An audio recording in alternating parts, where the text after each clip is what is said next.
Hello everyone, welcome back to my channel. চলে এসেছি আমি পিউ ফ্রম দুর্গাপুর। সবাই কেমন আছো? আশা করছি সকলেই ভালো আছো। আগেই বলে দিই, গতকালকে ব্লগটা আমি দিতে পারলাম না এডিটের জন্য, কারণ আজকে একটু বেরিয়েছিলাম সন্ধ্যাবেলা তোমাদের দাদাভাইয়ের সাথে বাজার যাওয়ার উদ্দেশ্যে। দেখো, রাস্তায় যেতে যেতে আগে ওষুধের দোকানে দাঁড়িয়ে তোমাদের দাদাভাই ওষুধ কিনলো। আমার পায়ে ভীষণ ব্যথা, ডান পায়ে, জানি না কেন। কালকে বাপের বাড়ি থেকে আসার পর থেকে ব্যাপারটা হয়েছে। রাতে খুব কষ্ট পেয়েছি। দুপুরে কিন্তু প্যারাসিটামলও খেয়েছিলাম, কিন্তু কিছুতেই কিছু কমছিল না। তো সেই কারণে তোমার দাদাভাই বললো তাহলে চলো ওষুধের দোকান থেকে ওষুধ খাওয়াই তারপরে যাবে। তো যাই হোক, এখন আমরা কোথায় এসেছি বলো তো? বেনাচিটি বাজারে। কারণ আমাদের বাড়িতে তোমার অ্যাকুরিয়ামগুলো কিছুতেই পাততে পারছি না।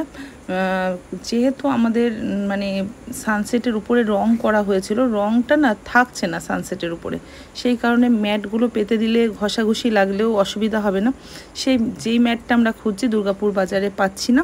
তো সেই উদ্দেশ্যে বেনাচিটিতে এসেছি। জামাইবাবু একটা দোকানের নাম বলেছিল যে এই দোকানে গেলে দেখবি পাইকারি রেটে পাবি।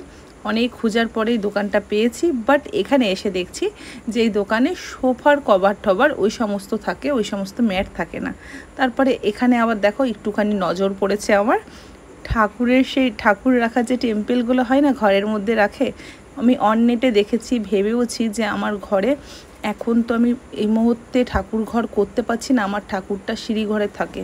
তো ওর জন্য ইচ্ছা আছে আমাদের ঠাকুরটাকে আমাদের সাথে নিচেই ঘরে শিফট করার। এর জন্য ভেবেছি যে এখান থেকে মন্দির টাইপের যে টেম্পেলগুলো থাকে ওইগুলো একটা নেবই। দেখো, দেখতে পাচ্ছ এটা? তো এটা আমি অননেটে দেখেছি, অননেট থেকে বুক করব ঠিক করেছি। তো এই দোকানে দেখতে পেলাম বলে এলাম। এখানে ট্রেডমিলগুলো দেখছিলাম। ছেলে বলছে মা জিজ্ঞেস করো তো দামগুলো কীরকম। বললো 59,000 এরকম কিছু। তো যাই হোক, এই দাদাই আমাকে বলে দিল যে এই DCM দোকানটাতে যাও, এই দোকানটাতে তুমি পেলেও পেতে পারো যেটা তুমি খুঁজছো, যেই ম্যাটটা। তো এখানে আসলাম, এসে দেখেছি, বাট যেই ম্যাটটা আমরা খুঁজছি সেটা পাইনি। কিন্তু ওখানে মানে এখানে একটু বেটার দান রয়েছে, যেরকম ঘরে টাইলস লাগালে যেরকম গুলো থাকে না সেরকম টাইপের PVC ম্যাটগুলো ছিল। বাট অত কস্টলি এই মুহূর্তে আমরা লাগাতে পারবো না।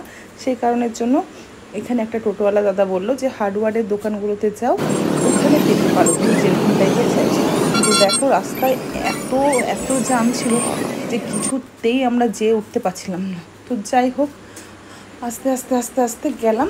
এই যে এই দোকানটাতে গেছিলাম, এই দোকানটাতে গিয়ে খুঁজলো তোমাদের দাদাভাই, বাট পাওয়া গেল না। তো এই দোকান থেকেও একটা দোকানের সন্ধান দিল যে এই দোকানটাতে যাও, আলটিমেটলি ওই দোকানটাতে গেলে পাবে। তো ওই দোকানটাতে গেলাম, যাওয়ার পরে ওখানেও মানে ওই দোকানটা বন্ধ হয়ে গেছিলো। আর এদিকে আমার ছেলে আমাকে বলছে যে মা ফুচকা খাবো। ছেলে বাইরে বেরানো মানে ফুচকা খেতে। তো যাই হোক, ওখানে কিছু খাইনি। আর দিকে দেখো অনেকটা রাতও হয়ে গেছে, পিয়ালা কালীবাড়ির মন্দির বন্ধ হয়ে গেছে, বুঝতে পারছো? আর এখানে একটু দাঁড়ালাম, এখান থেকে একটু মোগলাই, এগরোল এই সমস্ত নিলাম। ছেলে ফুচকা খেলো। তারপরে আবার এখানে এসেছিলাম পান নিতে। তোমরা তো জানো আমার একটু পানের নেশা আছে, রাত্রেবেলা হলে পান নিলাম। আর ছেলে একটু আইসক্রিম খেলো, কিটির জন্য আইসক্রিম নিলাম। চলো আজকের মতো টাটা।